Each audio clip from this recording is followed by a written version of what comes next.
ಈಗ 4 ವರ್ಷ ಈ ಸರ್ಕಾರ ಇರುತ್ತೆ,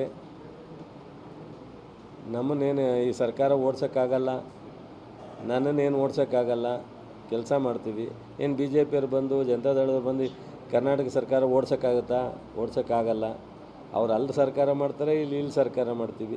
ಇಲ್ಲಿವರೆಗೂ ಮಂತ್ರಿಗಳಿದ್ರಲ್ವ, 10 ವರ್ಷದಿಂದನೂ ಬಿ ಜೆ ಪಿನಲ್ಲಿ ಕೇಂದ್ರದ ಮಂತ್ರಿಗಳು ಈ ರಾಜ್ಯದಲ್ಲಿ ಇದ್ರಲ್ಲ, ಅದಕ್ಕಿಂತ ಬದಲಾವಣೆ ಏನು ನೋಡಲಿಕ್ಕಾಗುತ್ತೆ ನಾವು?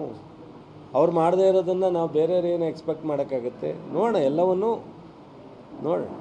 ಒಳ್ಳೇದು ಮಾಡಿದ್ರೆ ಅತ್ಯಂತ ಸಂತೋಷ ಅಲ್ವಾ? ಕರ್ನಾಟಕ ರಾಜ್ಯಕ್ಕಾಗಲಿ, ಮಂಡ್ಯ ಲೋಕಸಭಾ ಕ್ಷೇತ್ರಕ್ಕಾಗಲಿ ಏನಾದರೂ ವಿಶೇಷವಾದದ್ದು ಇಲ್ಲಿವರೆಗೆ ಸ್ವತಂತ್ರ ಬಂತವಿಂದ ಇಲ್ಲಿವರೆಗೆ ಮಾಡೋಕ್ಕಾಗದೇ ಇರೋಂಥದ್ದನ್ನ ಇವ್ರು ಮಾಡಿದ್ರೆ ಸಂತೋಷ ಪಡೋಣ, ತಪ್ಪೇನಿದೆ? ಈಗ ದೇವೇಗೌಡರು ಮಾಜಿ ಪ್ರಧಾನಿ ಆದಮೇಲೆ ಇಲ್ಲಿವರೆಗೆ ಸಂಸದರಾಗಿ ಮುಂದುವರೆದವರು, ಅದು ರಾಜ್ಯಸಭಾ ಇರ್ಬೋದು, ಲೋಕಸಭಾ ಇರ್ಬೋದು, ಸಂಸದರಾಗಿ ಮುಂದುವರೆದವರು. ಅವ್ರಿಗೂ ಮಾಡೋಕ್ಕಾಗದೇ ಇರೋದನ್ನ ಇವ್ರು ಏನಾದ್ರು ಮಾಡಿದ್ರೆ ನೋಡೋಣ, ಸಂತೋಷ ಪಡೋಣ, ಅದಕ್ಕೇನು ತಪ್ಪೇನಿದೆ? ಹಾಂ, ಹೌದು.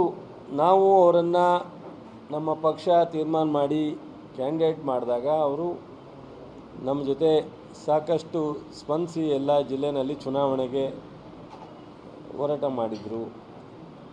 ನಮ್ಮೆಲ್ಲ ಜಿಲ್ಲೆ ಭಾಳ ಅಂತರದಿಂದ ನಾವು ಸೋತಾಗ ಅವ್ರಿಗೆ ಒಂದು ಸಮಾಧಾನ ಹೇಳ್ತಕ್ಕಂಥದ್ದು ನನ್ನ ಜವಾಬ್ದಾರಿ, ನಮ್ಮೆಲ್ಲ ಶಾಸಕರ ಜವಾಬ್ದಾರಿ.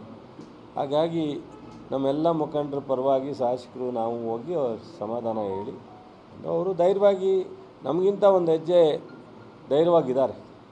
ಆಯಿತು, ಸರ್ವೇ ಸಾಮಾನ್ಯ ಸೋಲು, ನಮ್ಮೊಬ್ಬರಿಗೆ ಇಲ್ವಲ್ಲ, ಎಂಥವ್ರು ಸೋತಿದ್ದಾರೆ.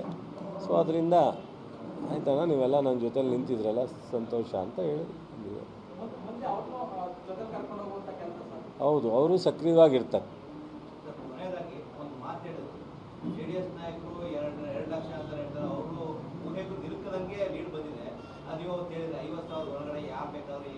ನಾನು ಹಂಗೆ ಹೇಳಲಿಲ್ಲ, ನಾನು ಗೆಲ್ತೀವಿ ಅಂತ ಹೇಳಿದೆ. ಲೀಡ್ ವಿಚಾರ ನಾನು ಮಾತಾಡಲ್ಲ, ನಂಗೆ ಮಾತಾಡೋ ಅಭ್ಯಾಸ ಇಲ್ಲ ಅಂತ ಹೇಳಿದೆ ಅಲ್ವೇನಪ್ಪ?